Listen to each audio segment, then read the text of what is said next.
ain't failures, you can let them go. I can tell you need a little something from me.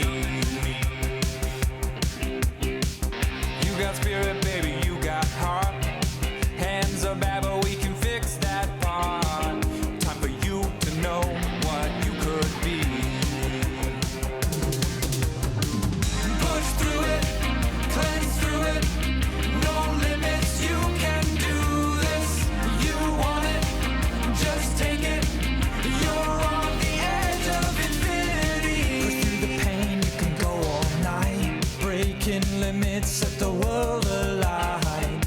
On the verge of greatness, it's time to lead.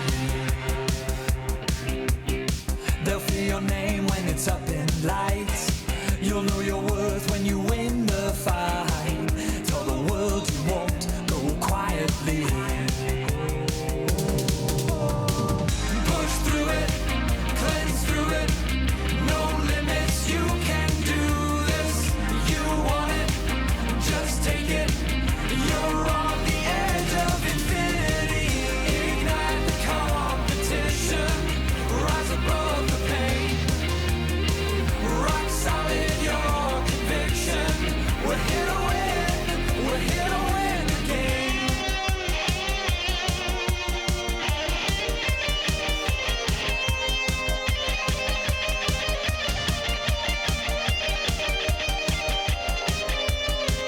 Push through it, cleanse through it. We're here to win. We're here to win. Push through it, cleanse through it. We're here to win the game. Push through it, cleanse through it. No limits, you can do this. You want it, just take it. You're on the edge of infinity. Ignite the competition. Rise above the pain. Rock solid your conviction. We're here to win. We're here to win the game. Push through it, cleanse through it. You want it, just take it.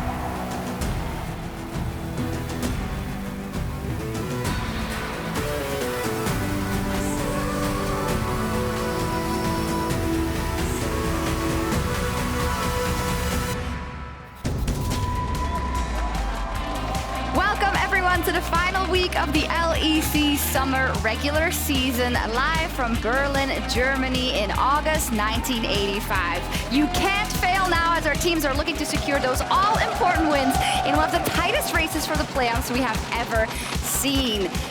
I'm so happy that the crowd is as excited as we are because this truly is a crazy week ahead of us in terms of how close the standings are. So we had to pull out all the stops and invite a very special guest from very far away, Ender, to join Trouble on the desk today. Oh my gosh, I'm so excited. It's 80s week. We got a new song going. We are in the 80s. We are. Guys, look really at good. you. Yeah, My bad. I know what the 80s are, as you can clearly see. Who of you was actually born in the 80s? I was very close, 2 years away. Oh, okay. I was barely born in the 90s. Well, you can never tell, and that's on sunscreen. But obviously, we're decked out a little bit because of the awesome opening video, and just to get the mood right, I think, for this all-important week. But before we move on to what's happening in the LEC, we did want to give a very special shout-out to someone that we hold very dear to our hearts, Huni. He announced his retirement from competitive play earlier this week, Ender, and we have some warm memories with Huni. I mean, starting it all the way with Fnatic back in 2015, the undefeated split, absolute legend on this Fnatic roster with Reignover as well, and he carried on. This guy went all over the world, the ultimate world traveler in Pro League. And I think 2015 spring, 2015 summer, all his. MSI semifinals, all his. World semifinals as well. Jumps onto SKT, who beat him at MSI semifinals, to win MSI with them, to win LCK with them, to then go to Worlds and get finals with them. And then a huge 5-year career over in NA. This guy is definitely one of the best we've had in the West, and not only. No, exactly. I think also his shenanigans, you know, and how open he was with all of us, how awesome his interviews were, the holo, I don't even know what to call it. Interview, Look, camera. If you've moment. watched LCS recently, all I'm going to say is I, for one, welcome our new casting overlord. This guy can literally do it all. Yes, there's a spot for you here, Huni, if you ever want to come and cast or analyze or any of that fun stuff. But Wink, wink. Wink, wink, nudge, nudge. It's not only up to me, it's up to someone else as well. And Ender, yeah, maybe they need him actually this year, Fnatic. I was going to say, Fnatic probably want to bring this guy back because their season not the hottest right now. Exactly. Unfortunately, the Fnatic of right now, 2022, a far cry away from 2015 where everything was going great and they had a perfect split. In fact, they are at risk of missing playoffs for the first time ever. So to go through some of our remaining scenarios, we have QuickShot standing by at the telestrator with a fancy new tool and hairdo. So terrified to use this fancy new tool. Thank you so much, Shocks. Just before I talk about Fnatic and some of the ways that they can hope to make playoffs, I want you to take a look at this tool in front of me. First and foremost, that's our Super Week games. And over on the right-hand side, you can see the results. What I'll be doing is selecting teams that I think could win games, and then talking about how they will impact not only the standings, but also the percentage of scenarios where a team will lock either a tiebreaker or just simply lock playoffs. As you can see with Mad Lions, this is a team that is already locked into playoffs. Now, I want to start off by doing something a little bit boring, okay? Because here in a Super Week, there are some scenarios in which that we could have 5 out of our 6 playoffs teams locked already. And that will happen if Misfits win their first game, Vitality win their first game, and Rogue win their first game. If that happens, as you see on the right-hand side here, 5 out of the 6 slots for playoffs will be locked in. Boo, boring, nonsense. I need an upset in one of these first 3 results. Now I want to focus on just a few more things. Let's take a look at Misfits, for example. If Misfits were to win their first game against BDS, the number of scenarios in which they lock jumps to 99.7%. And they can win any of the games. Let's just say, hypothetically, they pick up a win against Fnatic, all of a sudden they're locked. The same is true for G2 if they play the next day. Now, of course, for Misfits, this could be their last playoffs. It could be their last, look at Worlds as well. Now I want to turn my attention to Fnatic, okay? This is going to be the team that is going to be the most interesting. If Fnatic pick up their win against Astralis, the percentage of scenarios in which they can lock at least a tiebreaker game jumps to 60%. If they pick up a win against Vitality, it increases again to 80%. But now let's flip that around. Let's say, hypothetically, they lose both of those. Then you can see they're eliminated. If we remove this Vitality loss, the important thing to note is even with a loss to Astralis, 10% of remaining scenarios give them at least that tiebreaker game, right? So if you're a Fnatic fan, if you're hoping Fnatic do not miss playoffs for the first time ever in the organization's history, this is such a crucial match. Now, if you've been a long-time viewer, you know that Europe loves their ties. Not only do we love our ties, we have the possibility of one of the most mind-boggling, crazy scenarios ever. Please bear with me, this will take some time.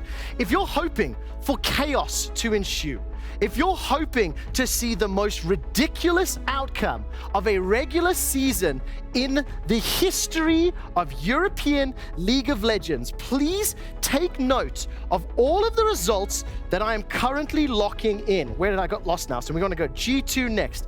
XL. I'm just going to keep locking these in. I promise this will pay off at the end. I promise. Mad Lions, SK, Rogue, and Misfits. If we have these results locked in, this is one of 145 remaining scenarios that would lead to a minimum 3 tiebreaker games being played. When you look at our standings, 1, 2, 3, 4, 5 slots for playoffs locked, it would put Fnatic, Team Vitality, and XL in a 3-way tiebreaker that needs to be resolved with tiebreaker games. They would each play a round robin. If they're all tied at 1-1, which is possible because we love ties here in Europe, they'd have to play a bracket as well. That is exactly the scenario I want. Screen cap that, and everyone at home, please wish and pray it happens. Now, we'll be revisiting this tool throughout the weekend, and the folder sheet will be available for everybody starting tomorrow. With everything here said and done, let's get a word from our sponsors.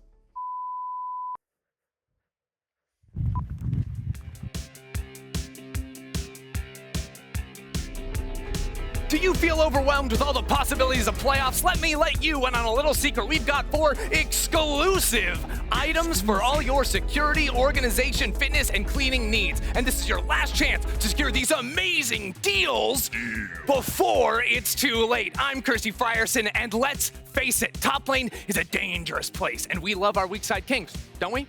They deserve the world, and they deserve some safety from early ganks. Try out our top lane turret dive door lock, which protects your scaling pick until he's ready for the late game team fights. This monster will save your top laner from 2, 3, even 4-person turret dives. Buy this now, and we'll throw in a free unicorn buff. Wow. For all of you that knew what yeah! For all of you that want newer technology, we have Excel. This is the Korean reboot version of the program, so you're guaranteed upgraded speed and nice tables to organize excellent and efficient early game drafts. Guarantee ends after the first 3 weeks. Regular season, meta, and patch changes apply. End of season guarantee is minimum 7th place. Go Excel.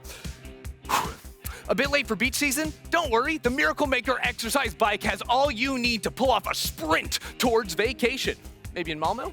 Along with your personal trainer, God Gilius, you can train the strength and balance you need to get across the finish line and get through that final push. And it doesn't matter if you're 0-7, with God Gilius, you can do everything. Oh, yeah. Finally, we have the multiple award-winning washing machine, the World's 2011. This bad boy has been cleaning up after Baron throws, roll swaps, and monologue curses since the dawn of time, and it's still going strong.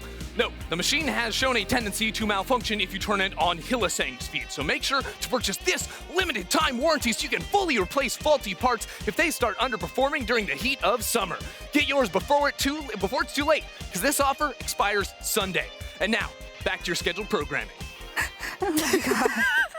Oh, I had no idea how this, this commercial was going to look like. And yeah, my wildest dreams couldn't even touch that. Do you have any idea who Jeremy Fragrance is by any chance? Jeremy Fragrance? No, okay, I'll show you after, but people will know. But I want them all.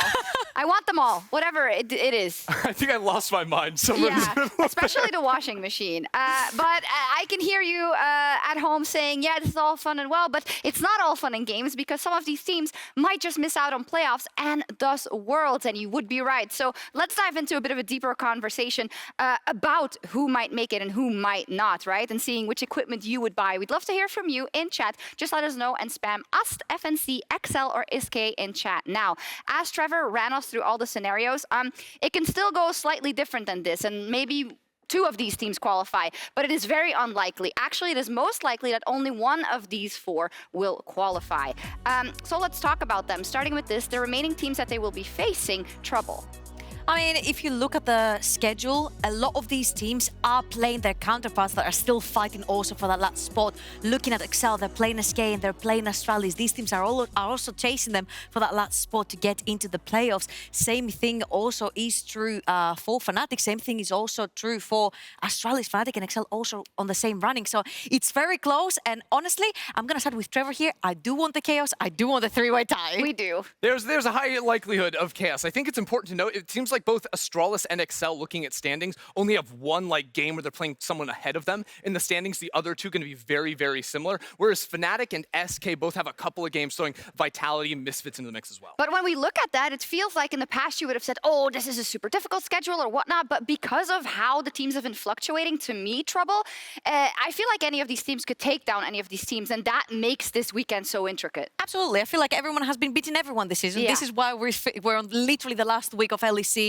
in regular split, and we actually have so many ties potentially. But talking about which teams are going to be making it and not, we have Fnatic, who have never missed playoffs, and we also have Excel, who made their first playoffs over in spring. And there's a bunch of question marks because they started their early season so freaking well, Korean bootcamp and whatnot, and right now they're in a slump. Yeah, Ender, what's your view on that? Because it's a cliff. It's a 4-game losing streak right now. Yeah, I mean, part of it is the early game just not going well for them, running into fights, getting countered out in that. And another one is Mickey. I feel like he has traditionally been sort of, that player that can have the high highs and have the low lows. Right now, it's stacking up against them on the bottom side of the map, and the 2v2 is struggling as a result. They seem to be very dependent on blue side as well. Of course, we see that with many teams, but with Excel, it is crazy. 6-1 on the blue side, and it's not going so well on the red side at all. They just can't seem to rack up those wins. Luckily, though, they have a lot of side selection this weekend. For sure, and they were also the ones to bring out the Zeris, the Twitties, the Yumis, so they did benefit from that B1 that was so important and pivotal to them to play towards that.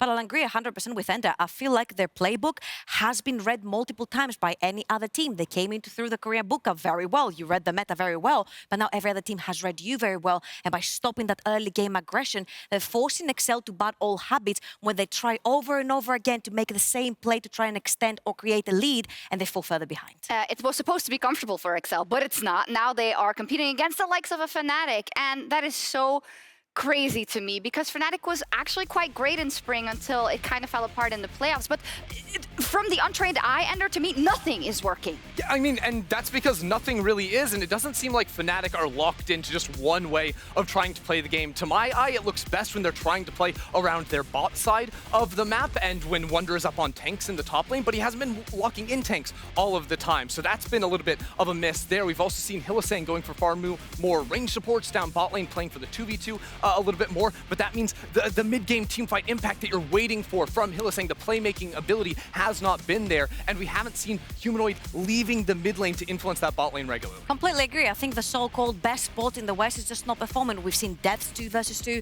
We've seen so much unsyncing between Upset and Hylissang. And with the Humanoid thing, if we remember the back-to-back champion Humanoid with Mad Lions, where the end Humanoid dies meme actually got born, whilst Humanoid was dying, he was absorbing pressure of 3 or 4 members of the opponent team, and then Mad Lions would take something on the other side of the map. It doesn't seem to be the same case with Fnatic. No, gonna need a big rallying cry from Yamato if they want to make it to those playoffs. Astralis is in the mix as well. They had a very impressive comeback win versus Vitality last week. Now makes that they have their faith in their hands. They are playing Excel and Fnatic, but I heard in rehearsal trouble that you favor them a fair bit. You know what? I'm converted. I believe Denmark all the way. It's not because of Gulbok, it's because of Xerxes. I think this guy has been so freaking clever in the way he counter-jungles his opponents. He's so quick to punish mistakes. His respawn timer tracking is on point, and if you misstep as a jungler, he's gonna punish you over and over and over again.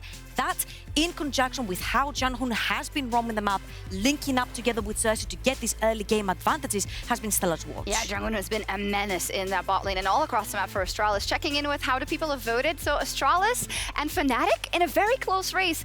30% for Astralis, 32 for Fnatic, 28 for Excel. Unfortunately, only 7 for SK. Look, I'll throw SK a bone. Yeah. Helios has to get through an early game unscathed, and they have to avoid throwing it all away at the Herald. Do those two things, they've got a better chance than 7%. I'll give you that. Yeah, but hey, as we are setting you up for the playoffs and the playoff race, we did also want to give you a quick rundown of how the championship points work. Maybe you're not familiar with them. First off, and most important, if you don't make playoffs, you don't make worlds. Then, if you are in the top 6 by the end of Sunday, or the tiebreakers, whatever, you find yourself in the playoffs, but your seeding is determined by your championship points. And as we can see, Ender, some teams have a lot of those left. Yeah, specifically, like, tying this into the conversation we just had with Fnatic. Fnatic racked up so many points during spring, so they lose all of those if they don't make playoffs. But if they do, even if they squeak in as the 6th best team in summer, they're going to be able to carry those points and place potentially much higher. Because if you don't make playoffs, you don't make worlds.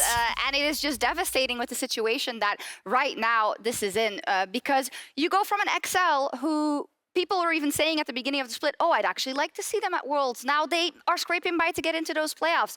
There's also the Mad Lions, who are currently #1. They are the only team that's locked in the playoffs, but it's very unlikely that they get #1 because of the championship points, right? You see it. G2 and Rogue, if they qualify as well, it's going to be between them. And remember, first place going into playoffs, you're at Worlds already. Yeah, and I think this is also so important when we're talking about teams like G2 and Rogue. Rogue, the back-to-back-to-back #1 regular split team that haven't necessarily been able to solidify that through the playoffs run. I think making sure you go straight into Worlds will give them that confidence boost that they need to also show the world that are always non-believers, right? At the end of every season, we're like, how is Rogue over in #1? Yeah, I'm going to say, it doesn't have the same ring to it, like back-to-back-to-back-to-back regular season. Yeah. I mean, it's very impressive. It's super impressive, but I think they also want more Hey, than if it that. helps you get to Worlds, why not? First seed, baby. Absolutely. So last week we also learned that the LEC is just like good old school life. Everyone copies each other's homework, and in the end, everyone wins, right?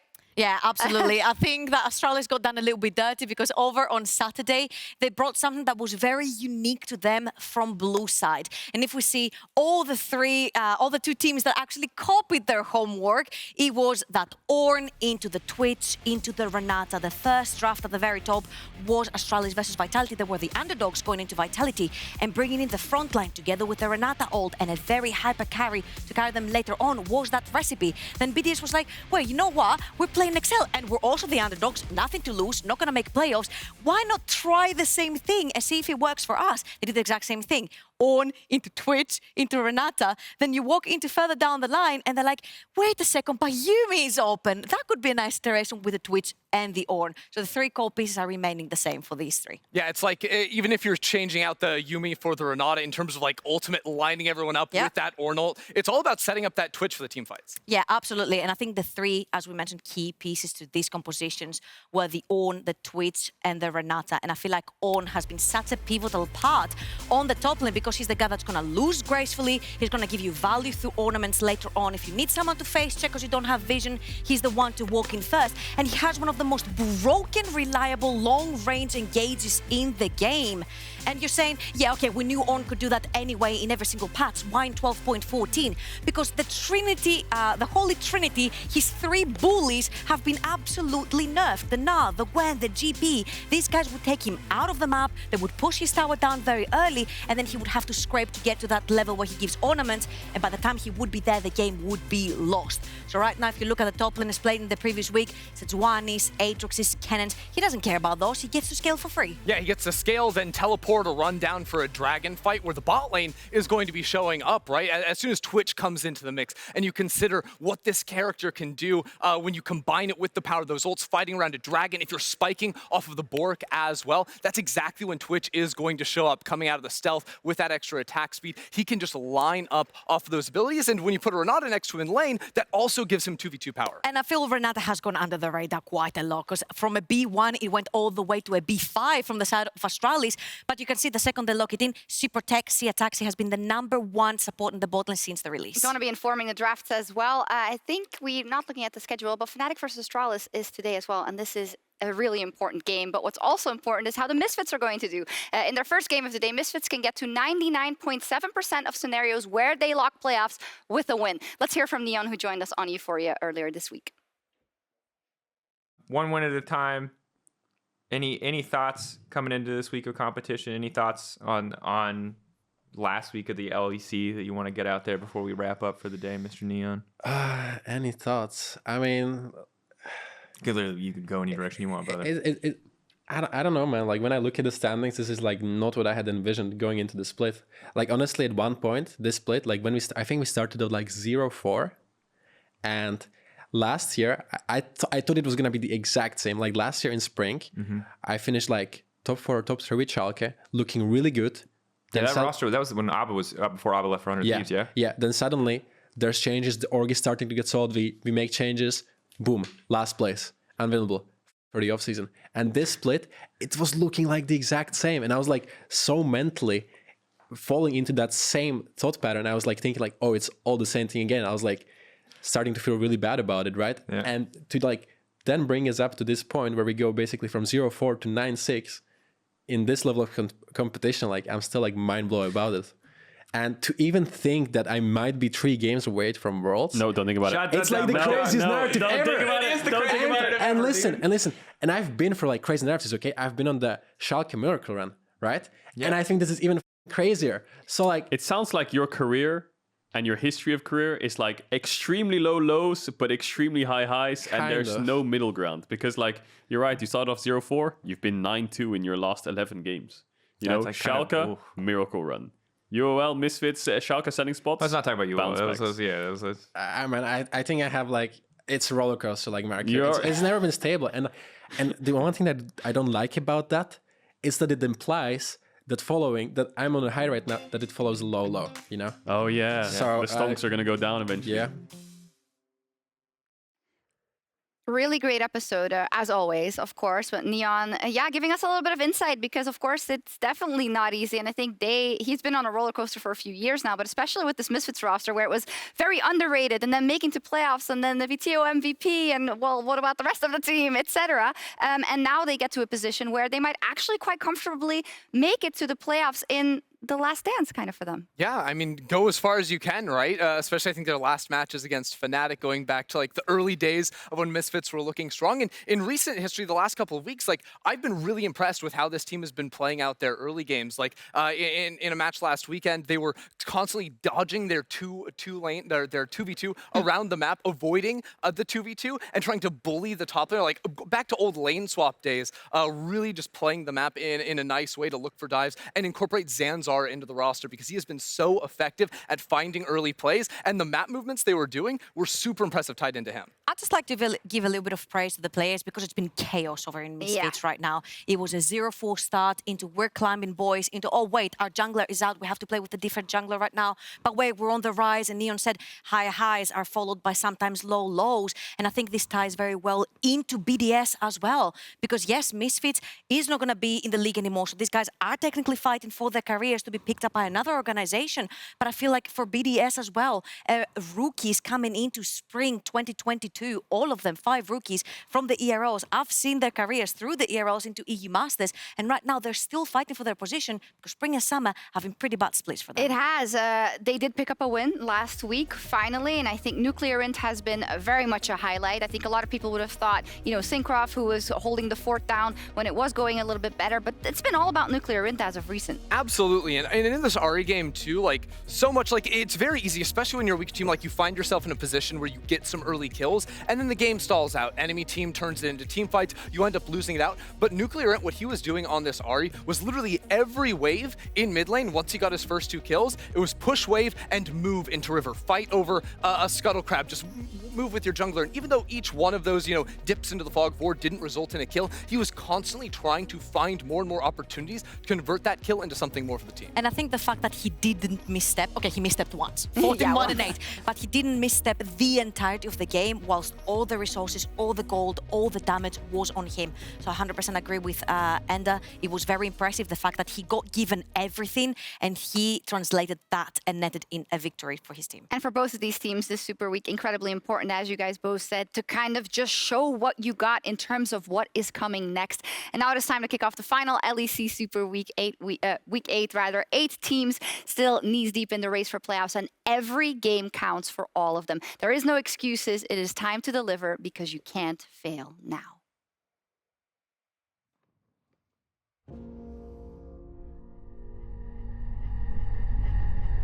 Right now, XL 4 games in a row. They've now lost. Losing so many games doesn't feel so well. I'm hoping that from now we can turn it around and just keep on winning. It's been a difficult stretch for G2 these past 2 weeks. See how they recover. We qualify for Worlds, get first seed for playoffs. That's what we want now. Rogue is a team that's notoriously known for ending first in regular split. So they want to continue that tradition with themselves. They need to beat whatever team is sitting on number 1 right now. This game they did put up a fight, but we still need to see a lot more. If we lose one more game, we're basically out of playoffs, so let's just start winning every single game from now on. And for Astralis, they haven't had the same amount of success as we saw earlier in the season. Vitality are on a bit of a hot streak in the last couple of games. And the winning streak is looking to continue. I think right now we are maybe in the best shape, but yeah, it feels still frustrating to be the best, but not at the highest level, You cannot rewind the past. There is only going forward. The defeats you suffered, the adversities you faced, the vulnerabilities you've shown. It weighs heavy on you, but you know you must go on. They're really just chipping away at them, and here comes Ahri. Could mark the spot. Now going in. He wants to finish it. The whirling death coming in for the chase. The dragon so low. Smite it secured. And now here you are, ready to show you have what it takes. portal jump away. The sleep's gonna. Oh, Caps! Oh my god! The shield, wait for the shield! He goes in! Oh, the stun! Oh, that was actually disgusting from Jong-hun! Secured with a true shot barrage! Massive ultimate into the flick back! Oh! That's the execute! You never stopped believing. You did not accept excuses. You got back on your feet. You have not given up.